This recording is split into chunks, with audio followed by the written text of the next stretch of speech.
Welcome back to my channel, guys. This video is going to be a little different from what I normally have on here, and it's mostly just a way for me to cope with my feelings right now because I have a lot of them and I don't really know what to do with them.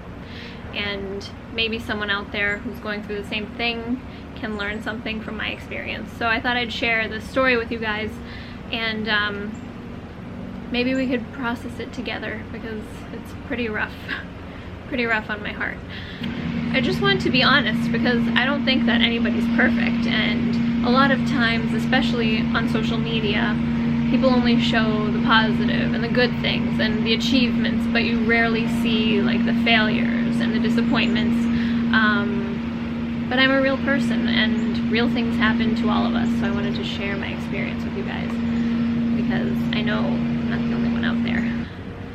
So basically, on Saturday I went hunting and I got my first shot at a deer, but it was a buck, and I wasn't able to recover him. And if you've never gone through that before, it's hard to really understand what it feels like. I've heard of other people going through the same thing, but I never really understood the feeling until it happened to me. I had my Tactacam attached to my bow like I always do, so I can show you guys the video so you guys can see what happened. Basically, I was really excited because I was going to go hunting on my own for the first time ever on Saturday morning. I got up before the sun, I got dressed in all my gear, and I headed out to the tree stand in the dark all by myself with my headlamp, and I climbed up there all by myself. And so I got ready, and then I started to listen. The sun came out, I could see.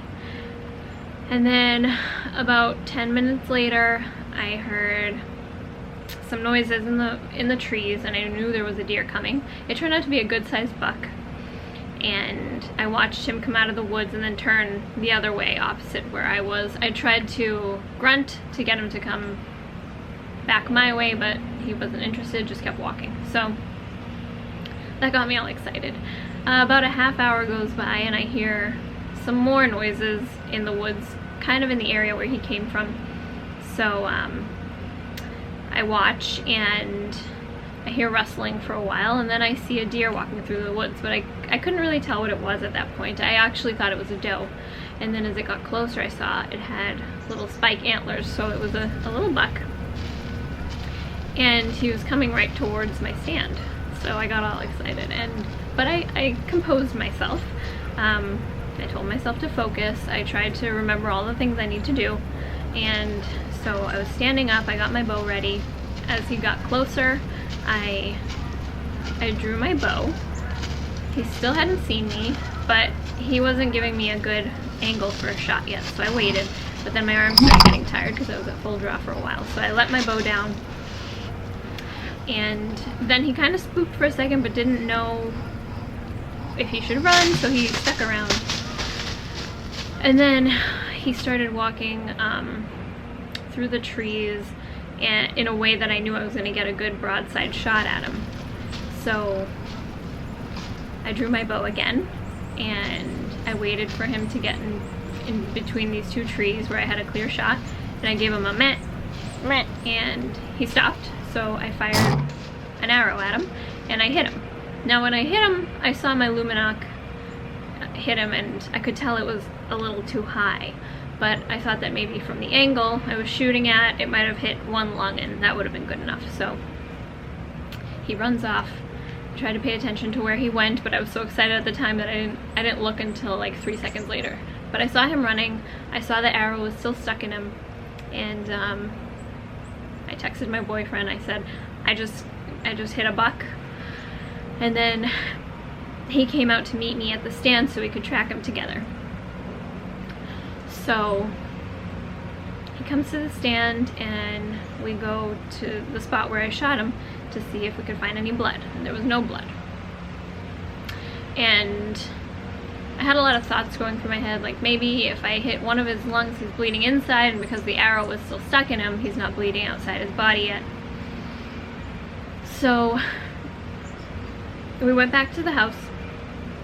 My sister Marianne graciously came to watch his kids while we went back out in the afternoon to look for the buck. So she came over, we went out again, and I was really excited when out of nowhere, like we were just wandering around trying to figure out where he went, I wandered across his blood trail, which was kind of really lucky. And we followed it for a while, and we ended up finding my arrow, and I'll show you guys a picture here of what it looked like. So it only penetrated about 6 inches. That might still be enough to hit, you know, his vital organs, his lungs. So I was still pretty optimistic at that point that we'd find him. So we started following the blood trail, and then it kind of started to taper off into just random drops every here and there. So we followed it as much as we could, and then we started using other tracking techniques to try to find this buck. And unfortunately, it was a dead end. We looked for hours and couldn't find a thing. So we ended up going back to the house, and at that point I was like really starting to feel very upset, because I was so excited that I got my first deer, and it happened to be a buck. Even though it was a small one, it's still exciting. I was so excited that like all this work, the practice and the preparation and getting up early and washing my hair with scent-free products for a month plus, and then it was finally paying off, and I got my deer by myself. Like, that was really exciting for me. So the next day we went out again, went out for a few hours, couldn't find him, couldn't find any sort of signs. And then, so after my boyfriend went back to the house, I told him I still wanted to walk around a little bit, and I think he understood because he's felt this before. So I tried to like plot the points on my map where the blood trail was to see if like I could follow it in a line. I followed game trails, and I couldn't find a thing.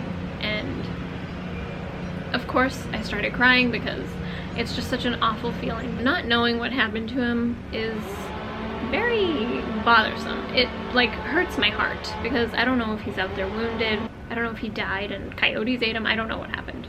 And it's just like a very incomplete, like disappointing feeling in my heart. So the last couple days have been a little rough on me emotionally. I'm sorry for that noise. Someone's doing some sort of tree work. But it's been rough. And if you've ever experienced this, you might understand what I'm feeling. But I thought it might be therapeutic to get out here and just share it with you guys, because it's kind of a terrible feeling, especially because it was my first deer, and I don't get to fill my freezer with his meat. I don't get to eat it. I don't get to take that picture with my first deer. It's all just like a big question mark. So I was looking at some articles online trying to think of like, what do other people do when they experience this? And a couple things were really helpful that I read. The first thing is to identify one thing that you could do differently in the future, like a lesson that you could learn from what you've done in this situation. And in our case, in my case, my boyfriend, God bless him, he was immediately trying to think of like what we could do to make my bow better, because he's convinced that it was an issue with it's a combination of my bow and the broadheads I was using. So we changed out my broadheads. We went and talked to our bow guy, and he was really helpful. He gave us some good suggestions on what to do, because my bow is not functioning at 100% right now because of the type of bow it is. So we're probably going to think about getting me a better one. But we've thought of things I can do to improve, like yesterday. So another thing that I read, which is what I did this morning, is to get back out there like as soon as possible, because I just felt so disappointed in myself and in what happened that I was like, I don't know, should I go out there again? It's just a very weird feeling. So I knew that if I went this morning, I would just not have that feeling anymore. So I got in the stand again this morning. I didn't see anything, but I did get back in there, and I don't want to quit. So I knew that that was something that I had to do. So if you're feeling this, get back out there and try to learn something from what happened to you, or what went wrong in your situation. Sometimes it's out of your control, and they say that if you hunt enough, this is going to happen to you at least once.